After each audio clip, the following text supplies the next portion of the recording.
কলেমাই পড়ি মোর প্রিয় নবীর নাম। নামাজেতে জানাই সালাম, হে নবী আপনাই সুস্বাগতম। আজানে শুনি মোর প্রিয় নবীর নাম। আল্লাহুম্মা সাল্লি আলা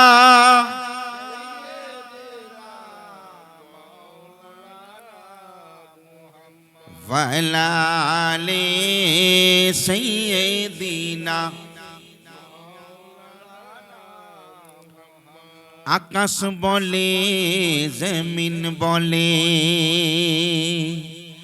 আকাশ বলে জমিন বলে, পাহাড় বলে সাগর বলে, সবার মুখে একটাই নাম, সবার মুখে একটাই নাম, সাল্লাল্লাহু আলাইহি ওয়াসাল্লাম। আল্লাহুম্মা সাল্লি আলা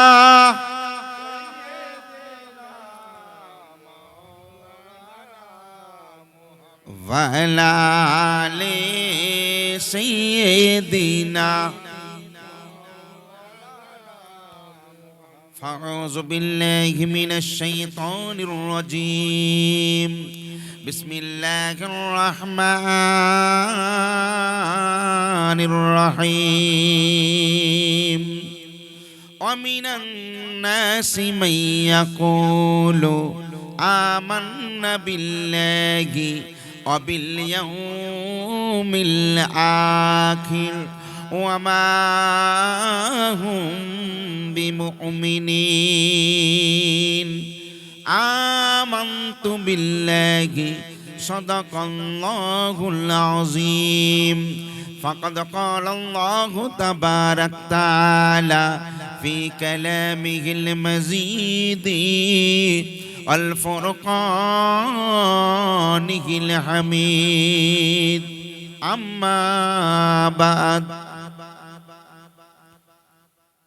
শ্রদ্ধেয় সম্মানীয় আমার দিনদার ইমানদার পরহেজগার মুরব্বিয়ান জওয়ান যুবক ভাইজান ও পর্দানসীন মা ও বোন, সর্বহালতে সর্বদাই প্রশংসা সেই একমাত্র যিনি আপনাকে আমাকে এই আসমান জমিন হাওয়া বাতাস কীট পতঙ্গ মানব দানব সর্বমূলে সারা জগৎকে যিনি সৃষ্টি করেছেন সেই এক আল্লাহ। এই সমস্ত প্রশংসা সেই আল্লাহর মহান দরবারে, এবং তার সঙ্গে আমরা নিজেদেরকে ধন্য মনে করি যে নবীকে আল্লাহ পাক সৃষ্টি না করলে এই কুল কায়নাত 18,000 মাখলুকাত কিছুই সৃষ্টি হতো না। সেই দো জাহানের বাদশাহ সরকারে মদিনা উম্মতের সফিনা মরুর দুলাল আমিনার না লাল হুজুরপুর নূর জনাবে মুহাম্মদুর রাসূলুল্লাহ সাল্লাল্লাহু আলাইহি ওয়াসাল্লামের প্রতি দরুদ ও সালামের তোফা ও নজরানা। আপনারা জানেন প্রতি বৎসরের ন্যায় আমার অলি মোহাম্মদ ভাই, জানি না দেখতে দেখতে অনেকগুলো বৎসর কেটে গিয়েছে, তিনি এখনো ধরে রেখেছেন প্রতি বৎসরেই একবার করে তেলাওয়াতে কালামে পাক পাঠ করান এবং এই মিলাদুন নবীর অনুষ্ঠান করেন। বর্তমান কঠিন সময়, মানুষ বিভিন্ন রকম বিভ্রান্তির মধ্যে পড়ে সে তার আসল মালিক, আসল প্রভু, আসল সৃষ্টিকর্তাকে ছেড়ে বিভিন্ন জায়গায় ভটকাচ্ছে। এর একটা কারণ হলো আমাদের মালিকের সঙ্গে আমাদের কোনো সম্পর্ক নেই। আজকে দুনিয়ার মালিকের পেছনে আমরা ছুটছি, আমাদের নিজেদের সত্তা, নিজেদের অস্তিত্বকে আমরা ভুলতে বসেছি। মানুষ একটুও ভাবলো না যে স্রষ্টা, যে মালিক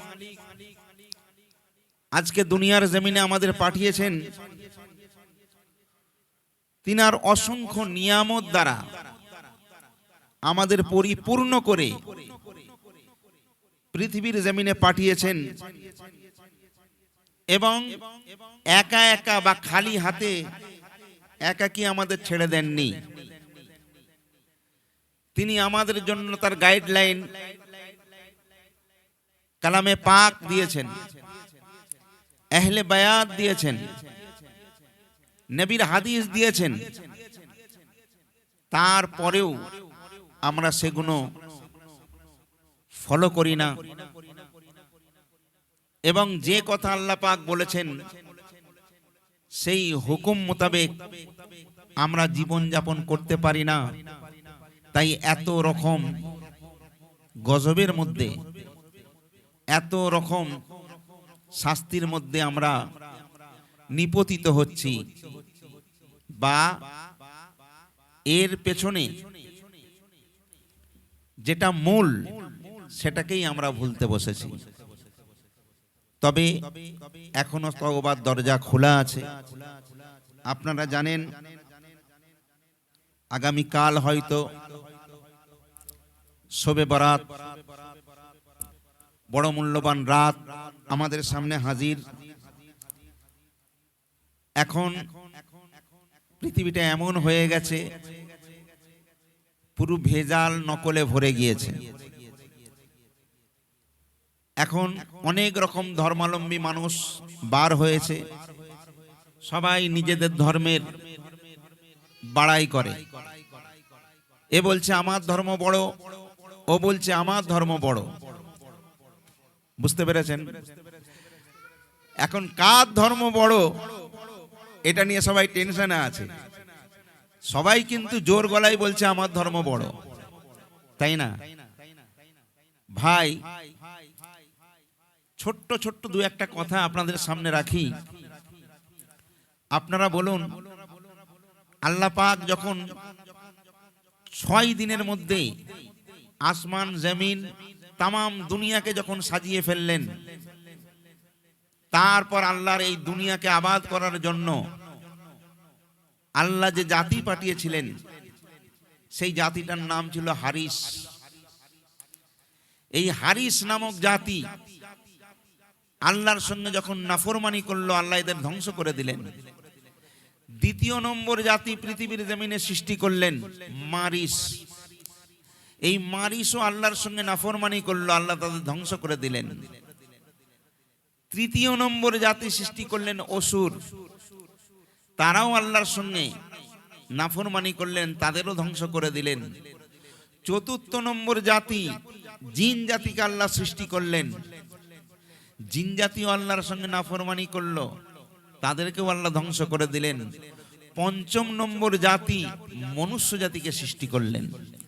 আচ্ছা, আপনারা সবাই জানেন, তামাম পৃথিবীর মানুষ সবাই জানে যে এই পৃথিবীতে যখন কিছুই ছিল না, যখন আল্লাহ যে জাতি পাঠালেন সেটা হলো মনুষ্য জাতি। আর এই মনুষ্য জাতির প্রথমে আল্লাহ যাকে সৃষ্টি করেছিলেন তিনি অন্য কেউ নয়। কেউ বলে ঈব, কেউ বলে অ্যাডাম। তিনি হলেন আপনার আমার সকলের বাপ, হযরতে আদম আলাইহিস সালাতু ওয়াস সালাম। আচ্ছা বলুন, এই জায়গাটা, এটা কালীনগর, ইসলামপুর, ইসলামপাড়া, এখানে কেউ ছিল না। ধরুন এটা একটা ফাঁকা জায়গা, কোনোদিন কেউ আসেনি, কোনো মানুষ নেই, কোনো ছাগল নেই, কোনো গরু নেই, কোনো ভেড়া নেই, কেউ নেই। তাহলে আমি যদি এখানে প্রথমে আসি, কেউ আমার সাথে আসেনি, তাহলে এই জায়গাটায় এসে আমি ঘর করলাম, আমি বাড়ি করলাম, আমি আমার বউকে নিয়ে এলাম, ছেলে পুলে যা কিছু, এ কার সম্পদ? আমার সম্পদ। তার মানে আমি এসে এখানে সর্বপ্রথম আমি এসেছি, তার মানে এখানে তো কারুর কোনো জায়গা নেই, সব জায়গার মালিক কে? আমি, তাই না? তাহলে আমার ছেলে আল আওলাদ যত এসেছে সবার কিন্তু এই জায়গার প্রতি অধিকার আছে, কারণ আমি যেহেতু প্রথমে এসেছি। তাহলে এগুলো আমার আল আওলাদের, অন্য কারোর হতে পারবে? আপনি যে জায়গাটা কিনেছেন ওই জায়গাটা আপনার, ওই জায়গার ভোগ দখল কে করতে পারবে? আপনার ওয়ারিস যারা, আপনার ছেলে মেয়ে, তারা। অন্য লোক এসে দখল করতে পারবে? পারবে না। তাহলে হিসাব কি বলছে যে এই তামাম হিন্দুস্তান আর এই পৃথিবীর জমিনে হযরতে আদম আলাইহিস সালাম যখন কদম রেখেছিলেন, সেটা কিন্তু আমেরিকাতে নয়, সৌদি আরবে নয়, সেটা কোথায় না জেদ্দায়, স্বর্ণদ্বীপে, যেটাকে শ্রীলঙ্কা বলা হয়। এই শ্রীলঙ্কা কিন্তু ভারতবর্ষের মধ্যে, ভারতের মধ্যেই অবস্থিত। তাহলে এই ভারতের পুরো প্রপার্টিটা হযরতে আদম আলাইহিস সালামের, তাই না? সেই সূত্রে আমরা হলাম আদমকে মাননেওয়ালা, আমরা আদমের ওয়ারিস। এখন কিছু মানুষ বলে যে তোমরা ইসলাম ধর্মাবলম্বী যারা আছো, ইসলামের বয়স কত? জুম্মা 8, অনেকে বলে 1400 বছর আগে, 15 বছর আগে, যেদিন থেকে হযরত হুজুরপুর নূর জনাবে মুহাম্মদ রাসূলুল্লাহ সাল্লাল্লাহু আলাইহি সাল্লাম এসেছেন, সেদিন থেকেই ইসলাম এসেছে, বলে না? কেউ কেউ বলে আমাদের সনাতন ধর্ম 5000 বছর আগে এসেছে। যারা যিশু খ্রিস্টকে মাননেওয়ালা তারা বলে 2000 বছর আগে এসেছে। যারা জৈন গৌতম বুদ্ধকে মাননেওয়ালা তারা বলছে 10,000 বছর আগে আমাদের ধর্ম এসেছে। তার মানে তাদের হিসাব অনুযায়ী যে ইসলাম হচ্ছে মাসুম, মানে নতুন ধর্ম, তাদের কথা অনুযায়ী। তাদের কাছে একটা আমার প্রশ্ন, আচ্ছা বলুন, শুরুতে যখন হযরতে আদম আলাইহিস সালাম এসেছিলেন, আদম তো একটা ধর্ম নিয়ে এসেছিল, তাহলে আদমের ধর্মের নাম কি ছিল? একটাই ধর্ম ছিল, সেটা হলো ইসলাম। বাদ দিন, নূহ আলাইহিস সালাম এলেন, উনিও তো পয়গম্বর, ওনার ধর্মের নাম কি ছিল? ইসলাম। তিনি কত হাজার হাজার হাজার হাজার বছর আগে এসেছেন। ইব্রাহিম খলিলুল্লাহ এলো, তিনার ধর্ম কি ছিল? ইসলাম। মুসা পয়গম্বর এলো, তিনার ধর্ম কি ছিল? ইসলাম। যখন এই সমস্ত ধর্মের কোনো জন্মই হয়নি। তাহলে বলুন, 1,24,000 পয়গম্বর আল্লাহ পাঠিয়েছেন, তাহলে শুরু ইসলাম, ইসলামের শুরু হলো হযরতে আদম আলাইহিস সালাম থেকে। সেখান থেকে শুরু হয়েছে, আমার নবী এসে পুরো মুকাম্মাল করে দিয়েছেন যে ইসলামকে প্রতিষ্ঠিত করা হলো। তার মানে আদম থেকে শুরু, আল্লাহর রাসূলের পরে এটাকে পুরো মুকাম্মাল করা হয়েছে। তাহলে যারা বলে ইসলাম নতুন ধর্ম, এটা ভুল কথা। ইসলাম তখন থাকতে আছে, আর এত পয়গম্বরকে আল্লাহ দুনিয়ার জমিনে পাঠিয়েছেন। আজকে ইতিহাস তারা পড়ে না, আজকে ইতিহাস না জেনেই তারা এই রকম ইসলামের উপরে অত্যাচার করছে। তবে কোনো অসুবিধে নেই, ইসলাম ছিল, ইসলাম আছে, ইসলাম কিয়ামত পর্যন্ত থাকবে। কতজন মেটাতে এলো, কত রকম ভাবে কেউ মেটাতে পেরেছে? আচ্ছা বলুন, যখন ইব্রাহিমের জামানায়, হযরতে ইব্রাহিম আলাইহিস সালামের জামানায় নমরুদ বাদশা ছিল। পৃথিবীর জমিনে আল্লাহ 4টে বাদশা করে পাঠিয়েছিলেন, তামাম পৃথিবীর বাদশাই তো দান করেছিলেন। এখন দেখবেন নরেন্দ্র মোদী হলো ভারতের সরকার, তাই না? এবার ইংল্যান্ডে যান, তার সরকার আলাদা, আমেরিকার সরকার আলাদা, একটা জায়গার একজন সরকার, একজন বাদশা, সে ওই রাজ্যে রাজত্ব করেছে। যেমন নবাব সিরাজউদ্দৌলা মুর্শিদাবাদে রাজত্ব করেছে, একটা তাদের জায়গা ছিল, এরিয়া ছিল। কিন্তু আল্লাহ বলছে আমি 4 জন বাদশা পাঠিয়েছিলাম, সারা পৃথিবীর বাদশাই তাদের দিয়েছিলাম। একটা বাদশা হলো, 2টো বাদশা হলো বেঈমান, আর 2টো বাদশা হলো ইমানদার। 2টো বেঈমান বাদশা, আপনারা নামটা জেনে রাখুন। একটার নাম হলো নমরুদ বাদশা, সারা পৃথিবীর বাদশা ছিল। আর একটা হলো নক্তে বসর। এই 2জন হলো বেঈমান বাদশা, আর 2জন ইমানদার বাদশা হলো, আল্লাহ পাক সারা পৃথিবীর বাদশাহী দান করেছিলেন হযরতে সুলাইমান আলাইহিস সালামকে। আর একটা বাদশা তিনি হলেন বাদশাহ জুলকারনাইন। তামাম পৃথিবীর বাদশাহ ছিলেন, যেটা বলুন না সুবহানাল্লাহ। এরা কি বাদশাহ? এই নমরুদ কত রকম ভাবে চেষ্টা করেছেন, কিন্তু ইসলামকে কি খতম করতে পেরেছে? পারেনি। নাকতেবাসার বহুত চেষ্টা করেছেন কিন্তু পারেনি, কালও পারেনি, আজও পারবে না।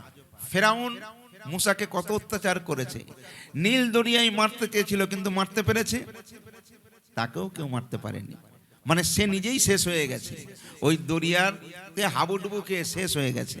তাহলে ইসলামকে খতম করার জন্য আজকের নয়, এটা পুরানো প্রথা, বহু রকম ভাবে চেষ্টা করেছে কিন্তু কেউ পারেনি। ভাইরে আমার, আর পারবেও না। আজকে আপনাকে আমি শোনাবো যে পৃথিবীর বাদশা ছিল বাদশাহ জুলকারনাইনের একটা ঘটনা। এই বাদশাহ জুলকারনাইন এত বড় মহাপ্রতাপশালী বাদশা ছিল যে বাদশা সবার থেকে কর নিয়েছে। এই বাদশাহ এত বড় বাদশাহ, এই বাদশার নাম হলো জুলকারনাইন। এই বাদশার যে বাবুর্চি, তার নাম কি জানেন? এই বাবুর্চির নাম হলো লুকমান। জোরে বলুন সুবহানাল্লাহ। ভাইরে আমার, হযরতে জুলকারনাইন পৃথিবীর এমন মহাপ্রতাপশালী বাদশা, যার উজির নাম তার হলো হযরতে খাজা খিজির। এগুলো আপনারা জানতেন না? খাজা খিজির হলো পৃথিবীর জমিনে অমর, সে কোনোদিন মরবে না, কিয়ামত হয়ে যাবে তবু তার মওত হবে না। তিনি অমরত্ব লাভ করেছেন। তিনি হলেন হযরতে খাজা খিজির আলাইহিস সালাতু ওয়াস সালাম। তিনি হযরতে ইব্রাহিম থেকে মুসা, ইউসুফ, ইয়াকুব, কত পয়গম্বরের সঙ্গে যে তার সাক্ষাৎ হয়েছে আল্লাহই বেহতরে জানে। তো যাই হোক, এই খাজা খিজির হলেন এই বাদশার প্রধান উজির। বাদশাহ জুলকারনাইন নিজের উজির খাজা খিজিরকে ডেকে বলছেন, খাজা খিজির যাও প্রশান্ত মহাসাগরে চলে যাও। কেন কেন? ওই সাগরে এখনো পর্যন্ত কর নেওয়া হয়নি, তাই যাও যাও সাগরের বুক চিরে কর নিয়ে এসো। এ তোমার মতো আমার মতো বাদশা নয়, পৃথিবীর বাদশা, তার হুকুম। বাদশাহ জুলকারনাইন যখন হুকুম দিলেন, তো তখন খাজা খিজির গেলেন ওই প্রশান্ত সাগরের অতল তলে। যাবার পর সাগরের ফেরেশতা এসে বলছে, কি ব্যাপার? বলছে, জানো না, বাদশার কড়া হুকুম। বাদশাহ জুলকারনাইন বলেছেন, তোমাদের কর আদায় করার জন্য, অতএব এসেছি, আমাকে কর দাও। সাগরের ফেরেশতা বলছে, কিভাবে কর দেয়া যাবে? এখানে তো কর দেবার কোনো ব্যাপার নেই, কিন্তু বাদশা কত বড় বাদশা, তার পাওয়ার কত। তখন সাগরের ফেরেশতা বলছে, ঠিক আছে, আমি সাগরের বুক চিরে একটু আটা দিচ্ছি। এই আটাটা খুব মূল্যবান, কর এর ক পয়সা দাম, এটা অনেক মূল্যবান জিনিস। এইটাকে নিয়ে যাও, নিয়ে গিয়ে বাদশাকে বলো আমি করের বদলে আটা দিয়েছি, এটা হলো জান্নাতি আটা। এই আটার কি মর্তবা, এটা বাদশা পরোটা করে খেলেই বুঝতে পারবে। সঙ্গে সঙ্গে খাজা খিজির ওই আটা, মূল্যবান আটা নিয়ে ফিরে এলেন। বাদশাহ জুলকারনাইন বললেন, খাজা খিজির আমার জন্য সাগর কি কর দিয়েছে? বলছে, সাগর আপনার জন্য করের বদলে জান্নাতি আটা দিয়েছে। বাদশা খুশি, জান্নাতি আটা, জান্নাতের যাই জিনিস আনুক না কেন সেটা তো মহামূল্যবান। তো জান্নাতি আটা যখন এনেছে, কি করতে বলেছে? বলছে, আপনাকে বলেছে পরোটা করে খাবার জন্য। তো বাদশার যে বাবুর্চি আছে তার নাম হলো লুকমান। এই লুকমানের নাম কোরআনের বহু জায়গায় এসেছে। এই কোরআন হলো তামাম পৃথিবীর মানুষ এই লুকমানকে চেনে। পরে এই লুকমান হাকিমে পরিণত হয়েছে, কিন্তু এই লুকমান ছিল বাবুর্চি বাদশাহ জুলকারনাইনের। লুকমান যাও, একে সুন্দর করে পরোটা করে নিয়ে আসো আমার জন্য। লুকমান যখন গেল, যখন পরোটা বানাচ্ছে, অন্যমনস্ক হয়ে গিয়েছিল, হঠাৎ দেখলো পরোটাটা একটু চুঁয়ে গেছে। চিন্তা করছে, সর্বনাশ, আমি যদি বাদশাকে এখন দিই, বাদশা তো ছোঁয়া জিনিস খাবে না, সারা পৃথিবীর বাদশা, মামুলি বাদশা নয়, তাহলে আমার গর্দান চলে যাবে। আমি এখন কি করব? অন্য আটা নিয়ে একটা পরোটা বানিয়ে বাদশাকে দিয়ে দেয়। চিন্তা করছে এটা কি করব, কোথায় ফেলবো, যদি ধরা পড়ে যাই। তখন ওই চুয়া পরোটাটা লুকমান খেয়ে নেয়। খাবার পর চিন্তা হচ্ছে সারা পৃথিবীর বাদশাহ সব তার নখদর্পণে, কোনোভাবে যদি খবর হয়ে যায় তাহলে আমার গর্দান অনিবার্য, আমি করব তো এখন কি করব। সঙ্গে সঙ্গে রাতের অন্ধকারে রাজ দরবার থেকে পালায়ন শুরু করেছে। ছুটতে ছুটতে ছুটতে ছুটতে গভীর জঙ্গলের মধ্যে পৌঁছে গিয়েছে। রাত জঙ্গলেই কেটে গেল। অনেকক্ষণ পর ঘুমিয়ে পড়েছে। ভোরের দিকে সকালবেলা যখন ঘুম ভেঙেছে তখন 8টা 9টা 10টার মতো হয়ে গেছে। হঠাৎ দেখতে পেল জঙ্গলের পথ থেকে একদল মানুষ, তারা মাথায় করে একটা কাঠের বাক্সর মধ্যে করে একটা মানুষকে নিয়ে যাচ্ছে কান্নাকাটি করতে করতে। তখন লোকমান বলছে, কে ভাই তোমরা? তারা বলছে, আপনাকে তো কোনোদিন দেখিনি। আপনি কে? বলে, আমার পরিচয় পরে নিও, আগে ব্যাপারটা কি এটা। বলছে, আমাদের একজনকে সাপে কামড় দিয়েছে, এ মারা গেছে, একে নিয়ে যাচ্ছি দাহ করার জন্য। বলছে, ও আচ্ছা আচ্ছা আচ্ছা। লুকমান যেই তাকাই সঙ্গে সঙ্গে একটা গাছ হা হা হা হা করে হাসছে। হেসে লুকমানকে সালাম দেয়, এই লুকমান, তোমার কষ্ট হয়েছে, তুমি কি একে ভালো করতে চাও? এ মরে না, একে ভালো করতে পারবে। লুকমান বলছে, কি করে ভালো করব? বলছে, আমার গাছের পাতাটা নাও, একটু থিতো করে এর রসটা ওর গালে দিয়ে দাও, এক্ষুনি জীবিত হয়ে যাবে। লুকমান চিন্তা করছে, আয় আল্লাহ, গাছ আমার সঙ্গে কথা বলছে। আচ্ছা, গাছের ভাষা কেউ বুঝতে পারে? কিন্তু লুকমান গাছের সঙ্গে কথা বলতো। লুকমান গাছের সঙ্গে কথা বলছে, গাছ লুকমানের সাথে কথা বলছে। লুকমান বলছে, একটুখানি এখানে দাঁড়াও, তোমাদের এই লাশ, এ মরে না, এ জিন্দা। তারা বলছে, বলছেন কি? আমরা তো জানি মারা গেছে। বলে, একে নামাও।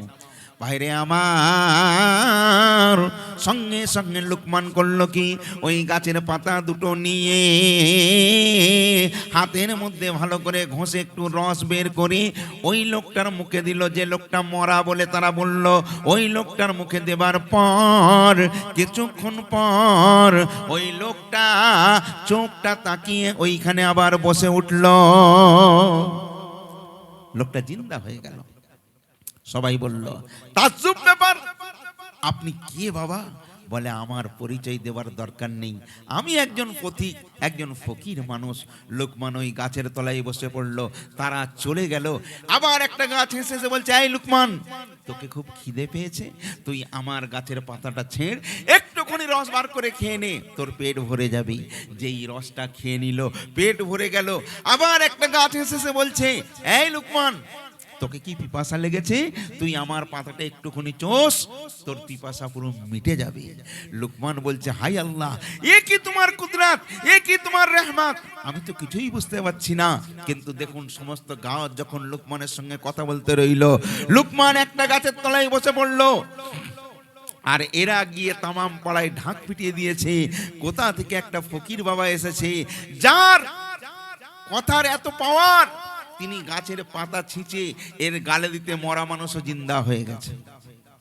এই খবর যখন পৌঁছে গেল, চারিধারে বিভিন্ন মানুষের বিভিন্ন রকম রোগ, মানুষ মাত্রই রোগ আছে, কার হাঁপানির রোগ, কার ক্যান্সারের রোগ, কারোর টিভির রোগ, কত রকমের রোগ, কত লোক সেখানে আসে। আর লুকমান কিচ্ছু করে না। গাছ বলে দেয়, এই লুকমান, আমার পাতা দিতে করে একে দে, এর রোগ ভালো হয়ে যাবে। কারেন্টের মতো কাজ হচ্ছে, সমস্ত মানুষ ভালো হয়ে যাচ্ছে। চারিদিকে খবর হয়ে গেল। লুকমানের কাছে সবাই আসে।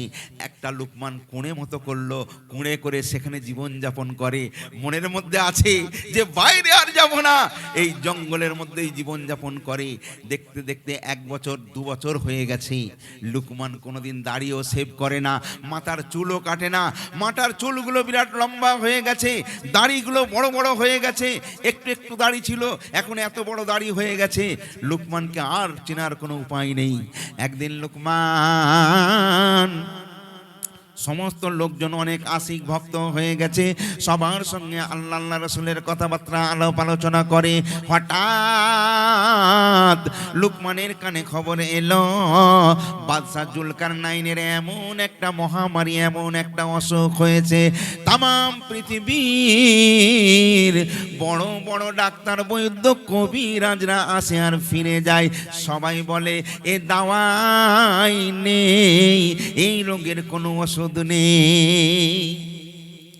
এমন একটা রোগ হয়েছে, বাদশা জুলকারনাইনের কোনো ওষুধ কাজ করছে না। যখন এই খবরটা লুকমানের কাছে এলো, লুকমান চিন্তা করছে, আমি বহুদিন বাদশার দরবারে কাটিয়েছি, বাদশা কোনোদিন আমার সঙ্গে দুর্ব্যবহার, খারাপ ব্যবহার করেনি, আমাকে নিজের ছেলের মতো ভালোবাসতো। আজকে এই বিপদে আমি কি বাদশার সামনে থাকবো না, যাব না? কিন্তু আমি কি নিয়ে যাব? এর দাওয়াই কি? একটা গাছ হেসে বলছে, এই লুকমান, তুই আমার পাতাটা নিয়ে যা, এই পাতাটাকে থেতো করে শুকিয়ে একটা বড়ি করবি, এই বড়ি করে বাদশাকে খাওয়াবি, বাদশার ওই রোগ ভালো হয়ে যাবে। আর তোর হাতেই বাদশার দাওয়াই, পৃথিবীর আর কারোর কাছে দাওয়াই নেই। বাদশা লুকমান আল্লাহর দরবারে শুকরিয়া আদায় করলো। সঙ্গে সঙ্গে সেই গাছের পাতাটা পেড়ে রস বের করে তাকে সুন্দর করে কিছু জড়িবুটি দিয়ে বড়ি বানিয়ে নিল, বাড়িয়ে নিয়ে চলে যাচ্ছে। কোথায়? বাদশা জুলকারনাইনের দরবারে। বাদশার বিরাট বড় শাহী দরবার, প্রত্যেকটা দরজায় দরজায় গাড়োয়ান রয়েছে, দারোয়ান রয়েছে। ঢুকবে কি করে? যেই জুলকারনাইন কাছাকাছি যাই, দারোয়ান গিয়ে আটকায়, এই দাঁড়াও, তুমি কার পারমিশনে ভেতরে যাচ্ছ? লুকমান বলছে, আমাকে ছেড়ে দাও, আমি বাদশা জাহাপানার কাছে যাব। বলছে, তার কোনো সুযোগ নেই, যাও এখান থেকে বার হয়ে যাও। এইভাবে একটার পর একটা দরজায় যায়, সবাই দূর দূর করে তাড়িয়ে দেয়, বাদশার দরবারে ঢুকতে দিচ্ছে না। তখন লুকমান বলছে, দয়া করুন, মেহেরবানি করুন, আমাকে কষ্ট করে একটু ঢুকতে দিন, কারণ এই বাদশার যে রোগ হয়েছে, এই রোগের দাওয়াই একমাত্র আমার কাছেই আছে, পৃথিবীর আর কারোর কাছে নাই। জোরে বলুন না সুবহানাল্লাহ। তখন লোকজন চমকে গেল, বলে, তোমাকে দেখতে তো পাগল। বলছে, ভাই, কার মধ্যে আল্লাহ কি রেখেছে কেউ বলতে পারে না, তুমি আমাকে পাগল বলে অবহেলা করো না, একবার সুযোগ দেওয়া হোক। বাদশার দরবারে বড় বড় উজির, নাজির, মন্ত্রী, বড় বড় জ্ঞানী পণ্ডিতরা রয়েছেন, এমনকি খিজির আলাইহিস সালাতু ওয়াস সালামের মতো এমন প্রধান উজিরও রয়েছেন। তিনি বললেন, ওকে ঢুকতে দাও, কোনো অসুবিধে নেই। সবাই যখন ফিরে গেছে, সবাই যখন না বলে দিয়েছে, একবার ওকে সুযোগ দিতে কি এমন অসুবিধা আছে? এইবারে লুকমান রাজ দরবারের ভেতরে প্রবেশ করে। সমস্ত মানুষ, শত শত হাজার হাজার মানুষ দাঁড়িয়ে রয়েছে। সবাইকে বললে, একটু সরে যান। বাদশা জাহাপানার কাছে গেল, তারপর একটু পানি আনতে বলল। ওই পানি নিয়ে আসার পর ওই বড়িটা আস্তে করে গুঁড়ো করে বাদশার গালের মধ্যে দিয়ে দিল, একটু পানি ঢেলে দিল। কিছুক্ষণ পর আল্লাহর কুদরতে দেখা যায়, এই বাদশা জুলকারনাইন আস্তে আস্তে চোখটা খোলে। এইবারে আবার একটা বড়ি যেই খাইয়ে দেয়, সঙ্গে সঙ্গে জুলকারনাইনের গায়ে, শরীরের মধ্যে তাকত এসে যায়। আস্তে আস্তে জুলকারনাইন যখন বসে, দেখে তার শরীরের মধ্যে কোনো ব্যথা আর কোনো কিছুই নাই, সম্পূর্ণ সুস্থ হয়ে গেছে। জুলকারনাইন খুব খুশি, আলহামদুলিল্লাহ, সমস্ত প্রশংসা আল্লাহর। জুলকারনাইন তখন বলছেন, হে ডাক্তার, কবিরাজ, তুমি কে? তোমার তো পরিচয় আমি জানি না, কিন্তু আমার এই দাওয়া, এই শিফা আল্লাহ তোমার মধ্যে রেখেছিল। আজকে তোমার ওষুধে আমি সম্পূর্ণ সুস্থ হয়ে গেছি। আজকে তুমি বলো, তুমি কি চাও? তুমি যদি চাও বোম্বাইটা তোমার চাই, আমি পুরো বোম্বাই শহরটা তোমাকে দিয়ে দেব। যদি দিল্লি চাই, পুরো দিল্লি শহরটা তোমায় দিয়ে দেব। তোমার গাড়ি, বাড়ি, টাকা পয়সা কি চাই বলো, কারণ তামাম পৃথিবীর বাদশা হলাম আমি। হ্যাঁ, এ কোন বাদশা? এই বাদশাহ, যে বাদশাহ পশ্চিম দিকে যখন গিয়েছিল, যাবার পর উনি দেখছেন সেইখানে সূর্য আস্তে আস্তে ডুবে যাচ্ছে। বাদশাহ এইভাবে নজর করে দেখছেন, আল্লাহ আমি এমন জায়গায় পৌঁছে গেছি যেখানে সূর্য অস্তমিত হচ্ছে। আবার এই বাদশাহ ঘুরতে ঘুরতে যখন পূর্বের দিকে চলে গেল, গিয়ে একটা জায়গায় নদীর কিনারায় দাঁড়িয়ে আছে, দেখছে সেইখান থেকে সূর্য আস্তে আস্তে উদিত হচ্ছে। বাদশাহ জুলকারনাইন আল্লাহ পাকের দরবারে শুকরিয়া আদায় করে বলছে, আল্লাহ আপনি এমন আমাকে পাওয়ার দিয়েছেন, আমাকে এমন সুযোগ দিয়েছেন যে আমি পশ্চিমের সূর্য উদয় হতে ডুবতে দেখেছি এবং পূর্ব দিকে সূর্য উদয় হতেও দেখলাম। তার মানে তামাম পৃথিবী উনি ঘুরেছেন। এইবারে এই বাদশাহ জুলকারনাইন যখন পূর্বে সূর্যটা দেখলেন, একটু দূরেই দেখলেন একটা বিরাট বড় শহর, বিরাট বড় গ্রাম। কিন্তু এই গ্রামের মানুষগুলো একটু অন্যরকম। এই গ্রামের মানুষগুলো কেমন জানেন? এরা হাত দিয়ে খেত। আমরা যেমন হাত দিয়ে খাই, পা দিয়ে চলি, তারা পা দিয়ে খেত আর হাত দিয়ে চলতো। আর ওই দেশের মানুষগুলো ওরা রাত্রেবেলা জেগে থাকে আর দিনের বেলা ঘুমোয়। ওদের কোনো বাড়ি নেই, ওরা ওই মাটির মধ্যে গর্ত করে তার মধ্যে জীবন যাপন করত। বাদশা চিন্তা করলো, আল্লাহ আমি কোন জায়গায় চলে এসেছি, আজ কোন দেশে এসেছি, এরা কেমন মানুষ। সেই বাদশার কথা আমি বলছি। বাদশা জুলকারনাইন বলছে, ভাই তোমার প্রতি আমি বহুত খুশ হয়ে গেছি, তুমি কে, তোমার পরিচয়টা একটু দাও। এইবারে লোকমান চুপটি করে মাথা নিচু করে বসে রয়েছেন। বাদশা বলে, ও ভাই তোমার দওয়ায় আমি সুস্থ, আমি তোমাকে পুরস্কৃত করতে চাই, তোমার পরিচয়টা একবার আমায় দাও। তখন লোকমান একটুখানি মাথা তুলে বলছে, হুজুর আজকে যদি আমার পরিচয়টা আপনি জেনে যান, নিশ্চয়ই মৃত্যু আদেশ আপনি আমায় দিয়ে দেবেন, নইলে ফাঁসিতে আপনি লটকে দেবেন। বাদশা বলছে, কি কথা বলছো? তুমি আমার উপকার করেছো, আমি তোমাকে খুশি করব, আর তুমি বলছো তোমার পরিচয় জানলে আমি তোমাকে ফাঁসিতে দেবো, নাহলে শুলে লটকাবো, এ কেমন কথা? তুমি বলো তোমার পরিচয় কি? তখন লোকমান বলছেন, হুজুর একটু ভালো করে আমার মুখের দিকে তাকান, আমাকে চিনতে পারেন কি দেখুন। বাদশা মুখের দিকে তাকিয়ে বলছেন, না না ভাই, কারণ ওই আপনার লোকমানের চেনার কোনো পরিচয় নাই। প্রথমেই বলেছি লোকমান 2 বছর হলো চুল দাড়ি কাটেনি, তার দাড়িটা এত বড় হয়ে গেছে, চুলটা এত বড় হয়ে গেছে, কেমন করে বাদশা চিনবে?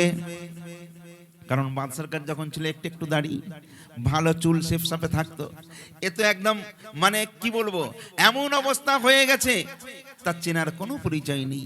বাদশা বলছে, ভাই চেনার কোনো উপায় নাই, তুমি বলো বলো, নিঃসন্দেহে বলো, আমি কথা দিলাম তোমার কোনো ক্ষতি হবে না। লোকমান বলে, হুজুর আমি অন্য কেউ নই, আমি অন্য কেউ নই, আমি হলাম আপনার প্রিয় বাবুর্চি, আমার নাম হলো লোকমান। বাদশা চমকে উঠেছেন, লোকমান আল্লাহ এত বড় পাওয়ার তোমাকে দিলেন কি করে? তখন লোকমান বলছে, হুজুর ওই দিনের কথা কি আপনার মনে আছে? বলে, কোন দিনের? বলে, যেদিনে খাজা খিজির সাগরের বুক চিনে জান্নাতি আটা নিয়ে এসেছিল, আপনি আমায় বলেছিলেন পরোটা করার জন্য। হুজুর ওই পরোটা ছুঁয়ে যাওয়ার জন্য, ওই পরোটাটা আপনাকে না দিয়ে ওই পরোটাটা আমি খেয়ে নিয়েছিলাম হুজুর। ওটা খেয়ে নিবার জন্য তামাম পৃথিবীর যত গাছ আছে ওই গাছগুলো আমার সঙ্গে কথা বলে। আমি লোকমান প্রত্যেকটা ওষুধ ওই গাছের মুখ থেকে শুনে শুনে দিতে থাকি। বাদশা জুলকারনাইন বলছেন, দেখো যার কিসমত আল্লাহ যা লিখে দিয়েছেন সে তাই পাই, এটা আমার কিসমতে ছিল না, তোমার বলন্দ নসিব, আল্লাহ ওটা তোমার কপালে লিখেছিল। যাও লোকমান, তোমার প্রতি আমার কোনো মান অভিযোগ নেই, কারণ লোকমান বলছে এটা তো আপনারই প্রাপ্য ছিল, কিন্তু আল্লাহ কার ভাগ্যে কি রেখেছে কেউ বলতে পারে না, সামনে এসেও দূরত্ব হয়ে যায়, যায় না যায় না, যেমন লোকমান হয়ে গেল। বাদশা জুলকারনাইন বললেন, কোনো ব্যাপার নেই, আমি বহুত খুশি, আজ থেকেই দরবারেই তুমি থাকো, আর এখান থেকে তামাম পৃথিবীর মানুষের বিপদে আপদে প্রত্যেকটা মানুষের সেবাতে তুমি আসো, সেবা করে যাও, কোনো অসুবিধে নেই, আমি বহুত খুশি। এই লুকমান পরবর্তীতে আল্লাহ পাক এমন মহান ব্যক্তিত্ব দিয়েছিলেন যে তামাম পৃথিবীর মানুষ তাকে চিনত, তার সঙ্গে গাছ কথা বলতো এবং সমস্ত ওষুধের কারখানা তার কাছে ছিল। এই জন্য তামাম পৃথিবীর মানুষ লুকমান হাকিম নামেই তাকে জানে। এই বাদশাহ জুলকারনাইন মনটা মরা মরা, চিন্তা করছে আল্লাহ এত বড় আমাকে পাওয়ারফুল করেছেন, এত বড় পৃথিবীর বাদশাহ করেছেন, এত সুন্দর পৃথিবী, শস্য শ্যামলে ভরা, এত সুন্দর সবকিছু। আচ্ছা, পৃথিবীতে এমন কিছু ওষুধ নাই যে ওষুধ খেলে আমি সারা জীবন পৃথিবীতে অমরত্ব লাভ করব? আমাকে পৃথিবী থেকে যেতে হবে না? এটা প্রত্যেকটা মানুষেরও চিন্তা থাকে, তাই না? আজকে আমি আছি যেন সারা জীবন থাকি, আমার গাড়ি থাকবে, বাড়ি থাকবে, বিল্ডিং থাকবে, বালাখানা থাকবে, সব আমার থাকবে, আমি পাওয়ারফুল হয়ে থাকবো, আমি রাজত্ব করে যাব। কিন্তু এটা কি সম্ভব? সম্ভব নয়। আল্লাহর দরবারে আমাদের বলাই আছে, লেখাই আছে, যার যতদিনের হায়াত সে থাকবে, তাই না ভাই? যার যতদিন হায়াত সে থাকবে। আপনার যদি 50 বছর আল্লাহ নিযুক্ত করে, আপনি 51 বছরে কোনো দিন যাবেন না। আর যদি 50 বছর বরাদ্দ হয়ে থাকে হায়াত, 45 বছরে বা 49 বছরে কেউ আপনাকে মারতে পারবে না। আপনার কোঠা পরিপূর্ণ হবে, আপনাকে এখান থেকে ব্যাক করতে হবে, আবার অন্য জগতে যেতে হবে। কিন্তু বাদশা চিন্তা করছে যে এমন কি দাওয়াই আছে, খোঁজো। সবাই মিলে পরামর্শ শুরু করে দিল, ইটিং মিটিং চারিদিকে হতে লাগলো। এক জায়গায় মিটিং মিছিল করে তারা একটা জায়গায় উপনীত হলো যে পৃথিবীতে অমর থাকা যায়। কি করলে অমরত্ব লাভ করা যায়? বলছে পৃথিবীর জমিনে এমন একটা পানি আছে যে পানিটা দুধের ন্যায় সাদা, মধুর ন্যায় মিষ্টি, আর বরফের মতো ঠান্ডা। এই পানিটা পৃথিবীর জমিনে আছে, এই পানিটা যে পান করতে পারবে সে পৃথিবীর জমিনে অমরত্ব লাভ করবে। জোরে বলুন সুবহানাল্লাহ। এই পানিটা কি ভাইরে আমার? সবাই মিলে যখন আলাপ আলোচনা করে যখন উঠে এলো একটা কথা, পৃথিবীর জমিনে এমন একটা পানি, যে পানি দুধের নেই সাদা হবে, মধুর নেই মিষ্টি হবে, বরফের মতো ঠান্ডা হবে। এই পানিটা আল্লাহ পাক দুনিয়ার জমিনে সৃষ্টি করেছেন। এই পানিটার নাম হলো আবে হায়াত। এ আবে হায়াতের পানি কেউ যদি একবার পান করে নেয়, আল্লাহ পৃথিবীর জমিনে তাকে অমর করে দেবেন। বাদশা তখন লোকজনকে বলছেন, বলো বলো, জলদি জলদি বলো, ওই পানিটার আমি তালাশ পেতে চাই, ওই পানিটার খোঁজ আমি পেতে চাই, ওই পানিটা আমার পান করার বহুত ইচ্ছা, ওই পানিটা কোথায় পাওয়া যায়? লোকজন বলল, হুজুর ওই পানিটা দুনিয়ার জমিনে আছে। দুনিয়ার জমিনে একটা কূপ আছে, যেই কূপটার নাম হলো কোহে কাফ। বিরাট বড় একটা পাহাড় আছে, ওই পাহাড়ের নিচে একটা কালো অন্ধকার একটা কূপ, মানে অতল তলে সুন্দর একটা জায়গা, অন্ধকার পাহাড়ের নিচে ওইখানে একটা কূপ আছে। ওই পাহাড়ের ভেতরে কোহে কাফের ভেতরে একটা কূপ আছে, ওই কূপের মধ্যে আল্লাহ আবে হায়াত পানি রেখেছেন। ওই পানিটা পান করতে হবে। পৃথিবীর এত বড় বাদশা বলছেন তার কাছে ওটা, ওখানে যাওয়ার কোনো ব্যাপার আছে? কোনো ব্যাপার নেই। বলল কোনো অসুবিধা নেই, আমরা কোহে কাফে যেতে রাজি আছি। কিন্তু কোহে কাফ এত অন্ধকার গুহা, এখানে কিছুই দেখা যায় না, রাত দিন সমান, এখানে কোনোদিন সূর্যের আলো যায় না, সূর্যের আলো পড়ে না, মানে সর্বদাই অন্ধকারে ভরা। বাদশা বললেন কোনো ব্যাপার নেই, 1000 ঘোড়া নাও, মাদি ঘোড়া নাও এবং পঙ্কিরাজ ঘোড়া, আর 1000 মানে যারা তাবড় শক্তিশালী এই রকম সৈন্যদের নাও। 1000 সৈন্য, 1000 অস্ত্র, মানে ঘোড়া নেওয়া হলো। বাদশা জুলকারনাইন তার সঙ্গে রয়েছেন এবং ওনার প্রধান উজির খোজা খিজিরকে বলছে, খোজা খিজির তুমি আমার সঙ্গে যাবে। কবে যাবে? অমুক দিনে বার হব। একজন বলছেন, দাঁড়ান হুজুর, আপনারা যে কোহে কাফে যাবেন, ও অন্ধকার গুহা, আবে হায়াত পানি যেখানে আছে দেখবেন কি করে, খোঁজ পাবেন কি করে? বলছে তাহলে কি করব? একজন এসে বলল, হুজুর আমার কাছে খবর আছে, পৃথিবীর জমিনে আল্লাহ পাক একটা কোহিনূর পাথর সৃষ্টি করেছেন। এই পাথরের এত পাওয়ার, এই পাথরটা আপনাকে পথ দেখাতে পারে, এবং এই পাথরটা যদি আপনার সঙ্গে থাকে পুরো আলোয় আলোকিত হয়ে থাকবে। জোরে বলুন সুবহানাল্লাহ। বলল ঠিক আছে, ওই কোহিনূর পাথর জোগাড় করো। কোহিনূর পাথর জোগাড় করা হলো। বাদশাহ তিনি তো ফ্রি থাকবেন, তিনি কোনো কিছু করেন নাকি? তিনি তো ফ্রি থাকবেন, কিছু নিতেও পারেন না। তাকে বলা হলো, বাদশাহ এই নিন কোহিনূর পাথর। বাদশাহ বলছে, দেখ ওই পাথর পাথর নিয়ে আমি হাঁটতে পারবো না। এই খাজা খিজির, এই পাথরটা তুমি রেখে দাও।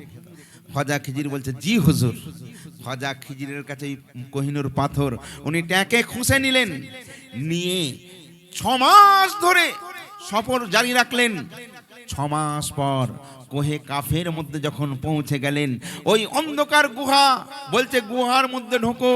যখন গুহার মধ্যে প্রবেশ করলো, কে কোন দিকে সব ছন্ন ছাড়া হয়ে গেল, কেউ কারোর সঙ্গে আর দেখা হচ্ছে না, সব একাকী একাকী হয়ে গেছে।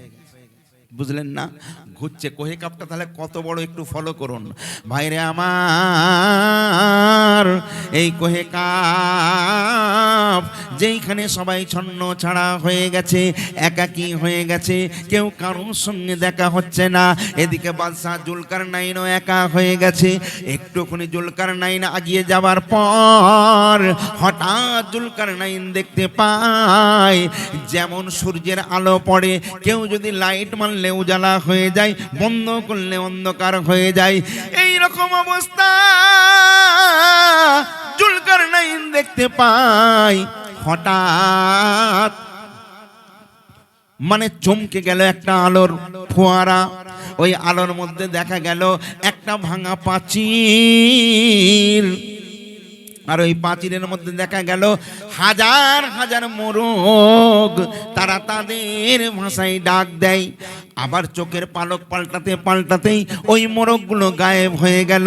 তারপর দেখা যায় ওই প্রাচীরটা পুরো হীরা মুক্ত স্বর্ণতে ভরে গেল, মানে হীরা মুক্ত ইয়াকুত পাথরে ভরে গেল। বাদশা কত রকম দৃশ্য দেখে। একবার মোরগ বাং দেয়, তারপর মোরগ উদাও হয়ে যায়, আবার হীরা মুক্তই ভরে যায়, আবার উদাও হয়ে যায়।